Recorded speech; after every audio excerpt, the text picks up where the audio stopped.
28절로 34절까지 말씀입니다.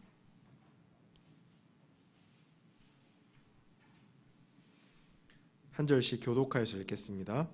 서기관 중 한 사람이 그들의 변론하시는 것을 듣고 예수께서 잘 대답하신 줄을 알고 나와 묻되 모든 계명 중에 첫째가 무엇이니이까?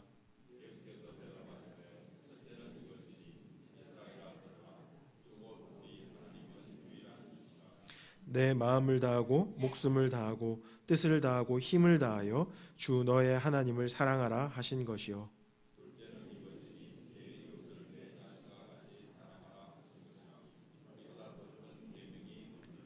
서기관이 이르되 선생님이여 옳소이다. 하나님은 한 분이시요 그 외에 다른 이가 없다 하신 말씀이 참이니이다.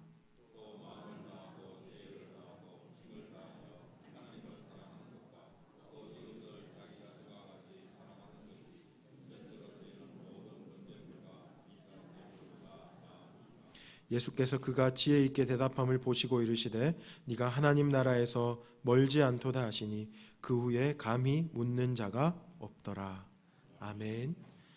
아멘. 오늘은 구약에 나타난 코이노니아라는 제목으로 말씀을 나누겠습니다. 벌써 코이노니아와 관련되어서 5번째 말씀입니다. 헬라어 코이노니아 굉장히 어려운 개념이라고 생각을 했는데 아마 여러분들이 5번 말씀을 드리면서 코이노니아가 무엇인지 잘 정리하고 계실 줄 믿습니다. 오늘은 구약에 나타난 코이노니아인데요, 구약 전체를 다루기에는 범위가 너무 넓고 그리하여서 율법에 나타난 코이노니아를 같이 좀 살펴보고자 합니다. 율법은 하나님께서 이스라엘 백성에게 하나님을 잘 섬기라고 주신 선물입니다. 그 율법에는 하나님을 잘 섬기는 방법이 잘 기록되어 있습니다. 보통 우리가 율법이라고 하면 십계명이 가장 먼저 떠오르죠. 그리고 모세 오경에 나오는 율법, 랍비들이 이렇게 세어 보니까요, 그게 총 613개의 조항이라고 하더라고요. 율법에 613개의 조항, 그 조항을 우리는 율법이다 이렇게 말합니다. 그런데 이 율법의 전문가이신 예수님께서 율법을 한마디로 정리하셨습니다. 그것이 우리가 함께 읽었던 본문인데요, 그 본문을 압축하면 율법은 하나님 사랑, 이웃 사랑으로 우리에게 명령하시는 하나님의 법이다, 이렇게 예수님이 정리해 주셨습니다. 여러분 너무나 잘 알고 계신 개념일 줄로 압니다. 하나님 사랑, 이웃 사랑, 이것이 율법입니다. 그런데 우리가 계속해서 코이노니아에 대해서 같이 듣고 있는데 이 코이노니아의 정신이 바로 하나님을 참되게 사랑하는 것과 이웃을 내 몸과 같이 사랑하는 것입니다. 그러므로 율법은 코이노니아에 대해서 명령하고 있다, 이렇게 말해도 틀림이 없습니다. 다시 말해서 율법은 하나님을 잘 섬기는 방법이니까 하나님을 잘 섬기는 방법은 코이노니아를 잘 하는 것이다, 이렇게 결론을 내려도 좋겠습니다. 하나님과 바른 관계, 하나님과 바른 교제를 맺고 또 하나님 안에서 이웃과 바른 관계, 이웃과 바른 교제를 맺는 것, 이 코이노니아를 잘하는 것이 바로 하나님을 잘 섬기는 길이고 이것이 바로 율법을 완성하는 것이다, 이렇게 여러분이 한번 정리하시면 좋겠습니다. 오늘 저는 율법 중에 우리가 잘 알고 있는 3가지를 뽑아서 이것과 코이노니아의 관계를 좀 소개하고자 합니다. 첫 번째는 안식일을 지키는 것, 여러분 잘 알고 있죠? 2번째는 제사제도입니다. 그리고 마지막 3번째는 11조. 이 3가지와 코이노니아는 어떤 관련이 있는가 하는 것을 함께 살펴볼 것입니다. 이 3가지에 대해서는 여러분 이미 잘 알고 있는데 코이노니아라는 개념과 결합시키면서 더욱더 그 의미가 풍성해지기를 원합니다. 먼저 안식일에 대해서 우리가 한번 생각해 봅시다. 하나님은 안식일을 굉장히 중요하게 생각하셨습니다. 이스라엘 백성에게 이렇게 명령하셨죠. 안식일을 기억하여 거룩히 지키라. 안식일을 기억하여 거룩히 지키라. 그렇게 명령하시면서 안식일날 누구든지 일하면 그를 하나님 나라의 백성에서 끊어내라, 이렇게까지 강경하게 명령하셨을 때가 있습니다.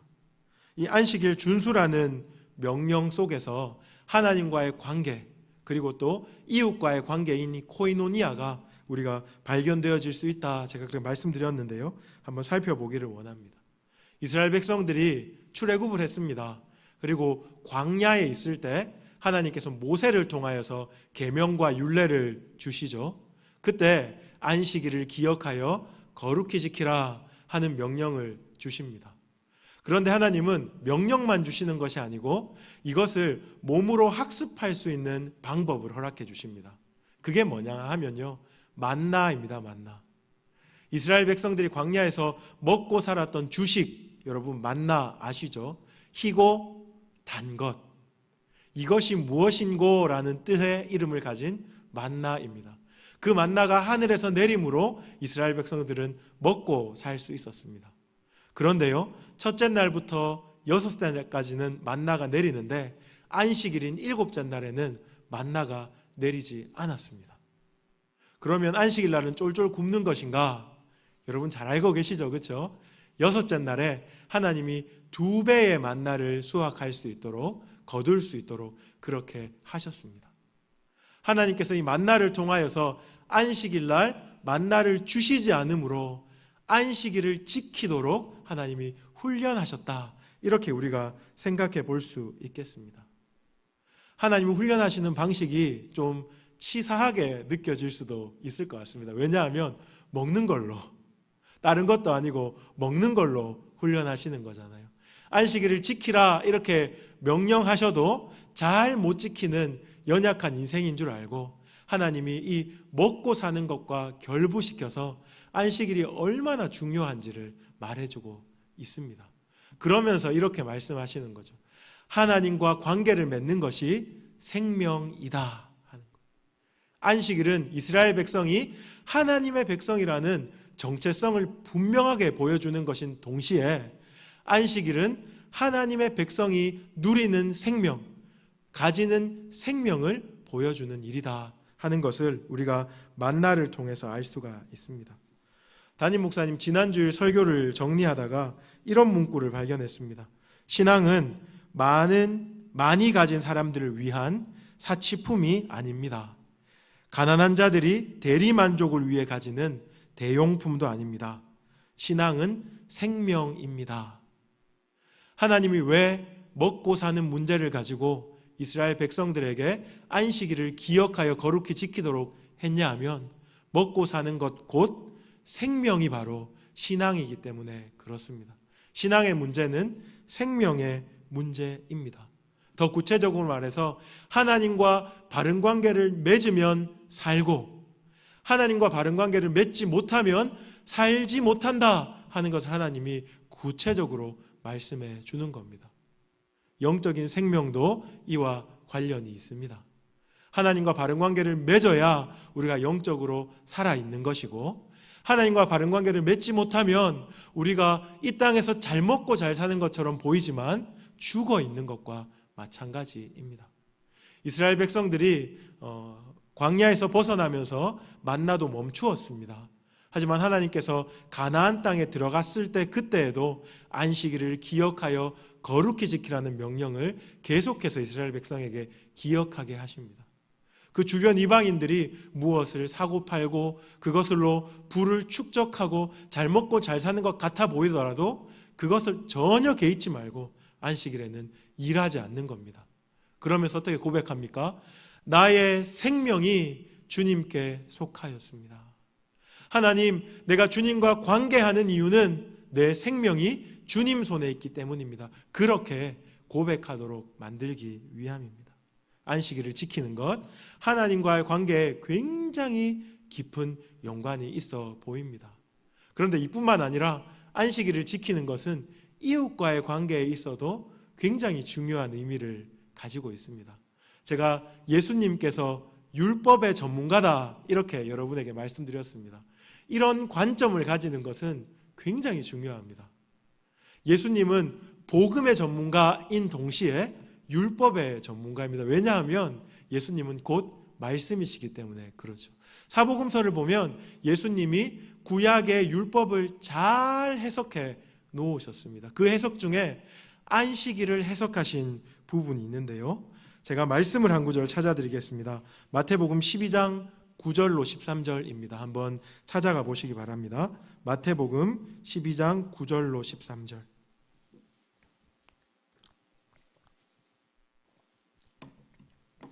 여기서는 예수님께서 안식일에 한편 손 마른 사람을 고쳐주시는 사건이 나옵니다. 그것을 보고 바리새인이 예수님을 비방합니다. 그때 예수님께서 어떻게 말씀하시는고 하면요, 제가 12장 11절을 한번 읽어보겠습니다.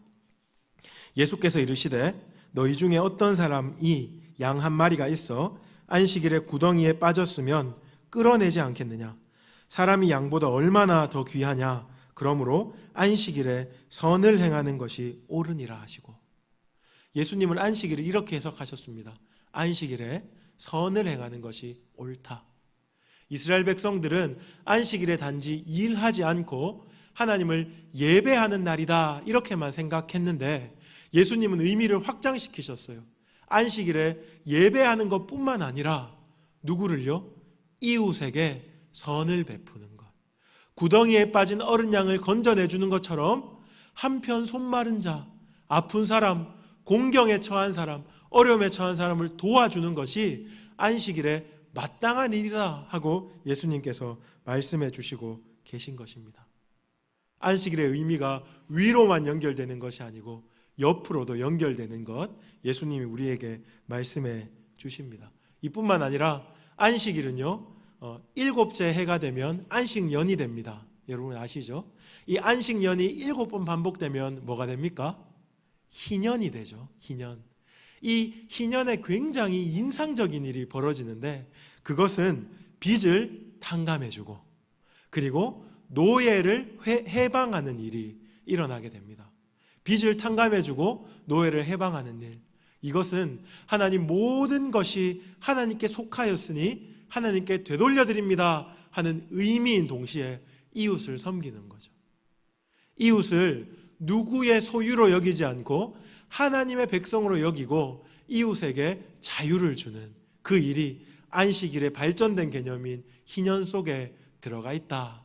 이런 것들을 통하여 안식일이 하나님과의 관계뿐만 아니라 이웃과의 관계인 코이노니아에 대한 정신이 묻어 있는 것이다. 이렇게 우리가 기억해 볼 수 있겠습니다. 신약으로 오면서 이 안식일은 주일이란 이름으로 바뀌었습니다. 안식 후 첫날 예수님이 부활하시면서 우리가 그 부활하신 예수님의 그 부활을 기념하며 우리가 주일이란 이름으로 안식일을 지킵니다. 그런데 이 안식일의 정신은 구약과 전혀 다르지 않습니다. 우리가 행위법인 율법을 지키지 않는 것뿐이지 이 안식일에 주신 하나님의 정신은 우리가 안식일에, 주일에 반드시 기억해야 됩니다. 어떤 정신입니까? 하나님을 예배하는 겁니다. 하나님을 예배하는 일이 곧 나의 생명입니다. 하나님 먹고 사는 것보다 훨씬 더 중요한 일이 있는데 그것이 바로 하나님을 예배하는 것입니다라고 고백하는 것이 주일입니다. 뿐만 아니라 이 주일에 우리가 이웃을 섬기고 이웃을 사랑하는 것, 코이노니아를 이루는 것 또한 안식일의 정신입니다. 우리가 주일을 보내면서 그 두 가지를 마땅히 기억해야 하겠습니다. 단지 예배만 잘 드리고 돌아갔으면 성공적인 주일이다 이렇게 생각하는 것이 아니고, 성도와 성도가 만나서 교제할 때 마음을 열고, 그리고 또 교회 담당을 넘어서 이웃들을 섬기는 일까지 함께 도모하는 날이 주일이 되기를 주님의 이름으로 축복합니다. 이것뿐만 아니라 이제 두 번째로 제사 제도를 한번 살펴보고 싶습니다. 성경 공부하시는 거 많이 생각이 나실 텐데요. 구약 이야기하면 제사 제도, 여러분 5대 제사 기억하십니까? 5대 제사. 첫 번째 힌트를 드릴게요. 번제, 소제, 속죄제, 속건제, 화목제. 네. 성경 퀴즈 대회 이런 거 좀 해야 되겠습니다. 그렇죠? 그래야 계속 기억이 나죠. 저도 말씀 준비하면서 다시 그래 5대 제사가 이런 거였지. 번제와 소제는요, 드리는 방식에 따라서 구분이 되어 있는 겁니다. 그리고 속죄제, 속건제, 화목제는 그 목적에 따라서 구분되어 있는 겁니다. 레위기에 이것이 너무 잘 나오는데요.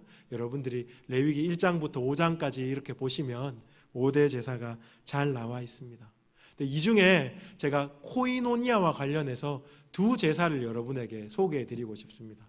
첫 번째 제사는 화목제겠죠. 화목제. 제목만 들어도 코이노니아와 깊은 연관이 있지 않습니까? 이 화목제라는 것은 하나님과 사람 사이의 화평을 위한 제사입니다. 다른 제사들은 절기에 드려지지만 이 화목제는 임의로 드릴 수 있는 제사입니다. 하나님께 서원하는 일이나 감사하는 일이 있을 때 임의로 화목제를 드릴 수 있습니다. 그래서 이 화목제는 감사제라고도 불려집니다. 근데 이 화목제에 굉장히 독특한 특징이 있습니다.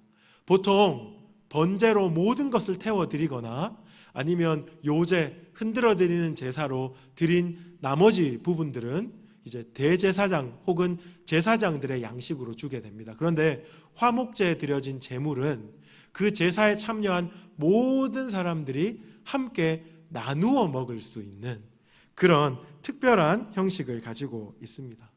그래서 이 화목제는 잔치에 비유하기도 하고 신약시대의 성찬에 비유하기도 합니다. 제가 성찬 이야기하면서 코이노니아를 여러분들에게 한 3주 전에 말씀드렸던 것 같습니다. 그래서 화목제 속에는 코이노니아적인 기능이 들어있다 이렇게 볼 수 있습니다. 제사하는 자가 하나님의 식탁, 즉 제단에서 하나님을 주빈으로 모시고 제사에 참여한 모든 자들을 객으로 삼아 먹을 것을 함께 나누는 자리, 참된 코이노니아가 실현되는 자리가 바로 화목제입니다. 하나님과도 연결되어 있고 또 곁으로는 함께 제사를 드리는, 심지어는 집에 있는 종과 노예까지 그 식물이 주어지는 그런 독특한 제사. 하나님은 이 제사를 통하여서 코이노니아 정신을 구약 백성에게 또한 우리에게 소개하고 있습니다. 뿐만 아니라 속건제라는 제사가 있습니다. 여러분 아마 잘 아실 텐데요. 이 속건제는 하나님의 성물을 범하거나 하나님 계명을 어겼을 때 하나님께 빚을 갚는, 하나님 잘못했습니다 하고 회개할 때 드리는 제사입니다. 그런데 이뿐만 아니라 독특한 것은 이웃에게 손해를 끼쳤을 때도 이 제사를 드립니다.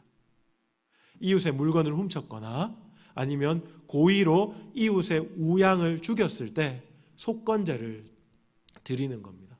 하나님 앞에 제사를 드림으로 하나님 앞에 범죄하였습니다 고백하는 동시에 굉장히 독특한 것인데요, 이웃에게 범했던 그 재물 더하기 5분의 1을 더해서 이웃에게 갚아주는 제사가 바로 속건제입니다. 속건제. 이웃의 우양을 죽였을 때 소를 죽였다고 가정해 봅시다. 소 한 마리를 갚아주고 5분의 1의 값어치 있는 것을 더하여서 갚아주는 제사입니다. 이웃과의 관계, 하나님과의 관계가 잘 살아나 있는 그 제사가 바로 속건제입니다. 우리가 어떤 잘못을 저질렀을 때 어떤 일이 일어나냐 하면요, 단지 당사자한테 손해를 끼친 것으로 끝나는 것이 아닙니다. 보통 잘못을 하면 관계도 틀어지게 됩니다. 관계가 틀어지면 어떻습니까? 얼굴 보기가 껄끄럽죠. 그래서 많은 신앙인들이 참 잘못된 선택을 하게 되는데요, 상대방한테 잘못해놓고 그 상대방한테 찾아가서 회개하는 것이 아니고 하나님 앞에 나와서 회개하는 것으로 마음의 부담을 덜어내려고 합니다. 아주 오래전에 있었던 영화지만 밀양이라는 영화가 그런 것을 다루고 있습니다. 잘못은 사람한테 해놓고 그 사람한테 사죄하고 그 사람 앞에 무릎을 꿇는 것이 아니고 하나님 앞에 기도함으로 마음의 부담을 덜고는 끝, 이렇게 말하는 거죠. 그런데 속건제는 그렇게 하도록 내버려 두지 않습니다. 하나님의 뜻은 그런 게 아니라는 거죠. 사람에게 잘못했을 때 마땅히 하나님께 회개해야 합니다. 왜냐하면 하나님이 허락하신 이웃이며 하나님이 창조하신 피조물이기 때문에 그에게 잘못을 범한 것은 곧 하나님에게 잘못을 범한 것이기 때문에 마땅히 회개해야 합니다. 근데 그 회개를 끝이 아니고 그에게 찾아가서 오히려 잘못한 것 플러스 5분의 1을 더하여 주면서 사과하라 하는 겁니다. 사과하라. 코이노니아가 너무나 잘 살아나 있는 그런 제사 제도이다. 그렇게 우리가 한번 기억해 볼 수 있겠습니다. 다시 예수님의 말씀으로 한번 돌아가 볼까요? 마태복음 5장 23, 24절인데요. 제가 한번 읽어드리겠습니다. 여러분 잘 아시는 말씀인데 귀로 한번 들어보십시오.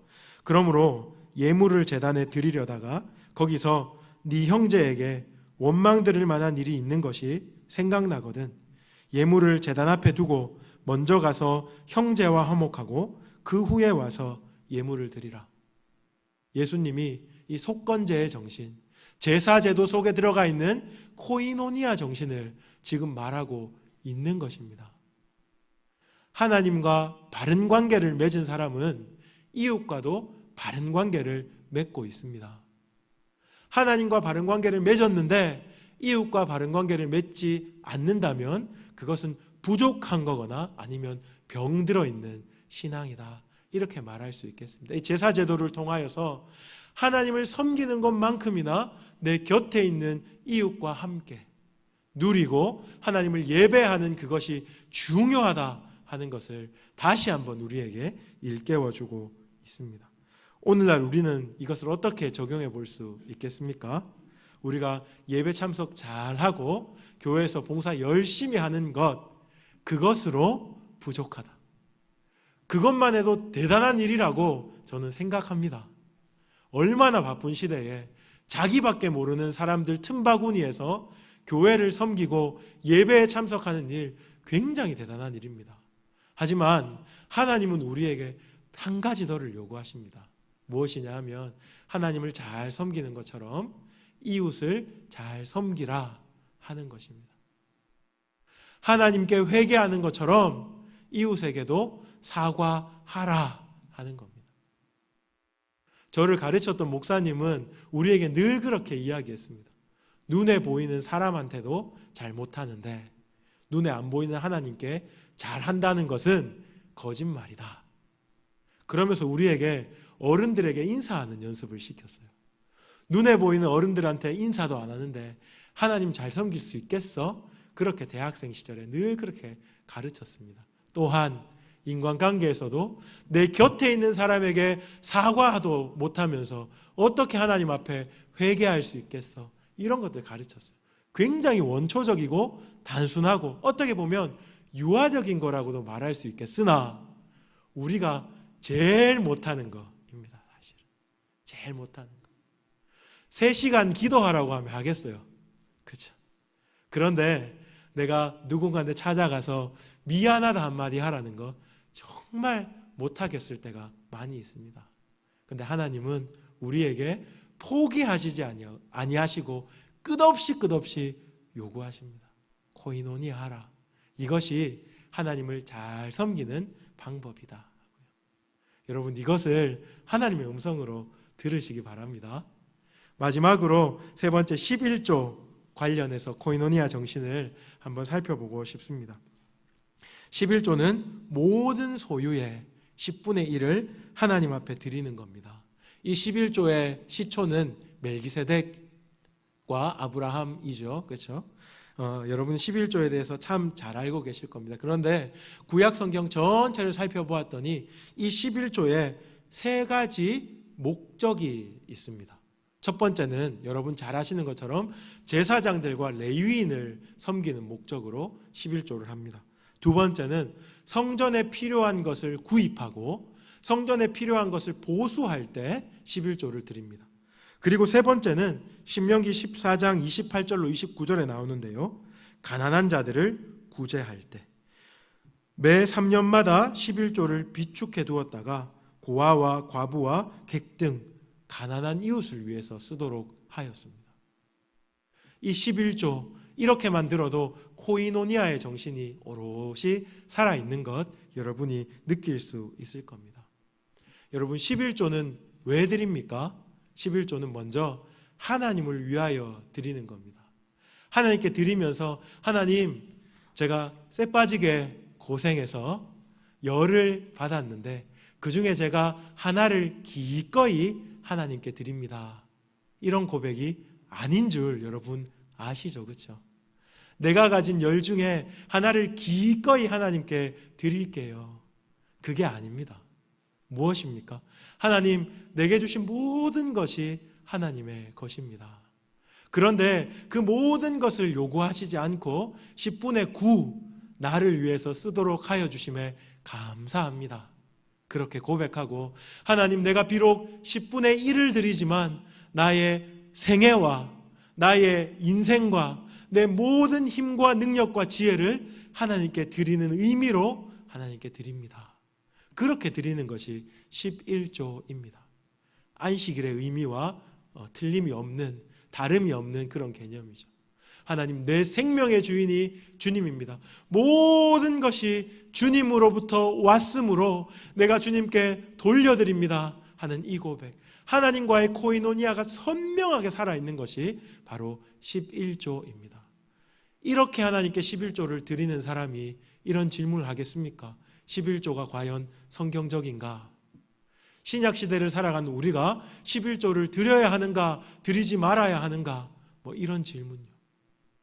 그런 질문은 사실 의미가 없습니다. 무엇이 더 중요하냐 하면, 이 모든 것이 하나님께로부터 왔고 내가 이 모든 것을 돌려드리는 기꺼운 의미로 내가 10분의 1을 드립니다 하는 그 고백이 더 중요하다 하는 것을 여러분이 기억하시면 좋겠습니다. 그런데 이 11조는 하나님과의 관계뿐만 아니라 제가 소개했듯이 성전을 섬기는 일, 레위인을 섬기는 일, 그리고 특별히 가난한 이웃을 구제하는 일에도 사용되었기 때문에 정말로 코이노니아적인 정신이 들어있다, 이렇게 말할 수 있겠습니다. 이 11조를 통하여서 정말 교회 안에, 그리고 공동체 안에, 그리고 이 땅 안에 가난한 자들이 섬겨지도록 꿈을 꾸면서 그렇게 드리는 일, 그것을 우리가 기억해 볼 수 있겠습니다. 새벽기도 때 계속 마태복음을 보고 있는데요, 마태복음 23장 23절에 이렇게 말합니다. 화 있을진저 외식하는 서기관들과 바리새인들이여, 너희가 박하와 회향과 근체의 11조는 드리되 율법에 더 중한 바 정의와 긍휼과 믿음은 버렸도다. 그러나 이것도 행하고 저것도 버리지 말아야 할지니라. 예수님께서는 이 11조의 행위가 중요한 것이 아니고 이 11조 속에 들어있는 바로 코이노니아 정신, 정의와 긍휼과 믿음, 그것이 훨씬 더 중요하다라고 말씀하시며 또 이렇게 말씀하십니다. 이것도 행하고 저것도 버리지 말아야 할지니라. 왜요? 형식을 버려버리면 정신을 담아낼 수가 없습니다. 제가 헌금을 강조하는 시간은 아니지만 그렇게 여러분들이 기억하시면 좋겠습니다. 이 11조를 함으로 이 11조 속에 들어있는 이 코이노니아 정신, 더 구체적으로 말하면 하나님을 사랑하고 이웃을 섬기는 이 율법의 엑기스가 우리 가운데서 실현된다, 이렇게 여러분은 믿으시면 좋겠습니다. 말씀을 마무리하겠습니다. 제가 3가지 이야기를 드렸습니다. 안식일을 준수하는 것, 그리고 제사제도, 특별히 화목제와 속건제, 그리고 3번째로 11조. 이것이 무엇과 연관이 있다고요? 코이노니아와 연관이 있습니다. 코이노니아는 하나님을 제대로 섬기는 것, 그리고 이웃을 내 몸과 같이 사랑하는 것. 이 코이노니아는 해도 되고 안 해도 되는 것이 아니라 하나님을 잘 섬기기 위한 방편으로 하나님이 우리 가운데 허락해 주신 굉장히 중요한 정신이다. 여러분들이 그렇게 기억하시면 좋겠습니다. 그리고 율법의 전문가이신 예수님께서 이것을 잘 해석해 주셨죠. 그러면서 우리에게 신약시대에 살아감에도 불구하고 이 안식일의 정신, 그리고 속건제와 화목제의 정신, 그리고 이 11조의 정신을 잘 지켜가라 예수께서 명령하고 계십니다. 여러분, 우리가 이 땅에 살아갈 때 하나님을 사랑하는 방법, 그것에 대해서 많이 궁금하시죠? 정말 성도라면 날마다 내가 어떻게 하면 하나님을 더 사랑할 수 있을까? 그것을 고민하게 마련입니다. 그때 하나님 우리에게 주신 정말 좋은 힌트가 바로 코이노니아입니다. 하나님을 사랑하며 그 하나님 사랑을 원동력으로 삼아서 이웃을 잘 섬기는 것. 때로 나의 한계를 뛰어넘어야 되는 경우가 있습니다. 눈에 보이지 않는 하나님과의 관계는 오히려 더 쉬울 수가 있습니다. 그런데 공동체 안에 내 이웃, 내 가정, 내 직장에 있는 사람들과 코이노니아를 이루는 것은 여간 어려운 일이 아닙니다. 그때 여러분 성령의 은혜를 간절히 구하십시오.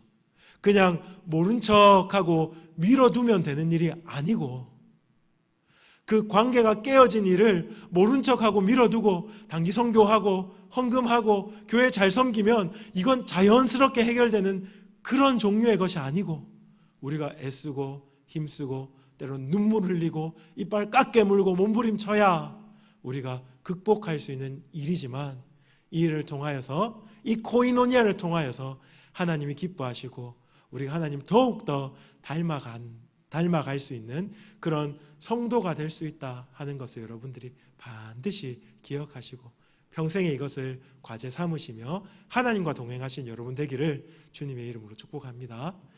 제가 한번 기도하겠습니다. 하나님,